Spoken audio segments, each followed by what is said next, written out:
it's Simply Health. I usually don't post videos on current events, but this one I thought is too important to let pass by. I'm talking about the baby formula shortage in this country and the turn of events that brought us to this point. So in this video, you're going to learn how this perfect storm that led to the current baby formula shortage was created and what parents and caregivers can do if you need formula right away. Here's a timeline of the events leading to this situation.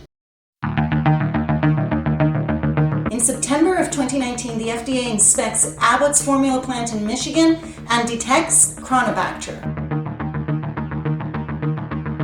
2 years later, in September 2021, the FDA inspects the plant again and finds similar violations, including lack of basic sanitation, like washing hands before handling raw powdered formula. On the same day, Minnesota officials alert the FDA that an infant was sickened by formula from the plant.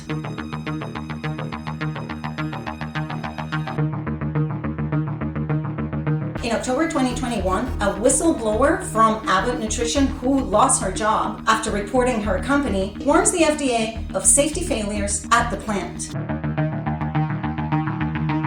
In February 1st of 2022, the FDA collects samples that confirm the presence of Chronobacter and Salmonella at Abbott's plant in Michigan, both extremely dangerous bacteria for the population that this company serves. February 17, 2022, the FDA announces it is investigating reports of contaminated infant formula, and Abbott finally announces a voluntary recall of its baby formula.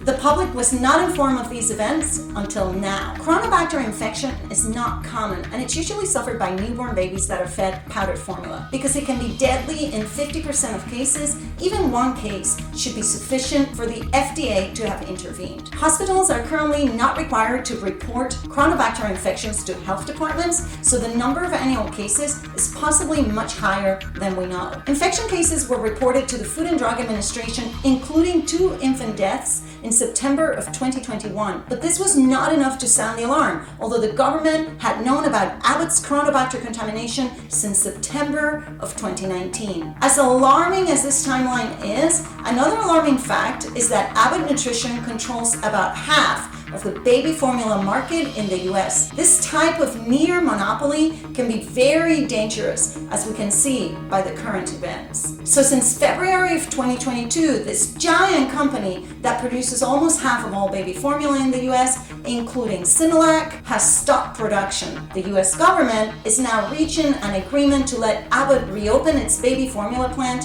in the next few weeks. Can we really trust this company again? The whistleblower from Abbott warned the FDA in October of 2021 that Abbott had falsified records, released untested formula, employed lax cleaning practices, misled auditors, failed to take corrective measures, and lacked good systems for tracing potentially contaminated products. Ignoring all of these warnings is absurd, and it shouldn't be ignored. So why didn't the FDA inform the public sooner? Among other things, the Food and Drug Administration is supposed to keep our food supply safe. This includes informing the public when unsafe practices take place. In this case, the FDA failed to do this. In 2011, Congress passed food safety reforms that did not necessarily make our food any safer than it is today.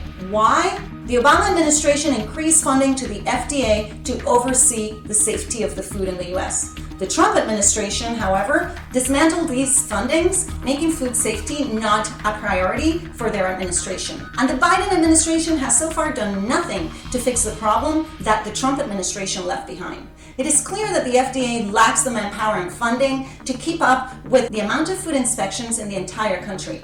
The percentage of food manufacturing facilities inspected since 2011 has actually gone down, according to the Department of Health and Human Services Inspector General. A recent report found that 99% of the food chemicals that enter the food supply since the year 2000 were allowed to be claimed as safe by chemical companies, not the FDA or the government. Still, this does not answer why the FDA did not act faster at shutting down the production of formula by Abbott sooner and informing the public right away. So what can caregivers do now? If you're one of millions of parents left stranded, I feel for you. I can't imagine what it's like to not be able to feed your child what they need to stay healthy and alive. Here are a few things that you can do. You can try liquid formula. It's already mixed as opposed to powdered formula. Try genetic brands. They are cheaper and usually safe for babies as the ingredients are very similar. Call your pediatrician or talk to your pharmacist first to compare ingredients. Pay close attention that the amount of fat, carbohydrates, and protein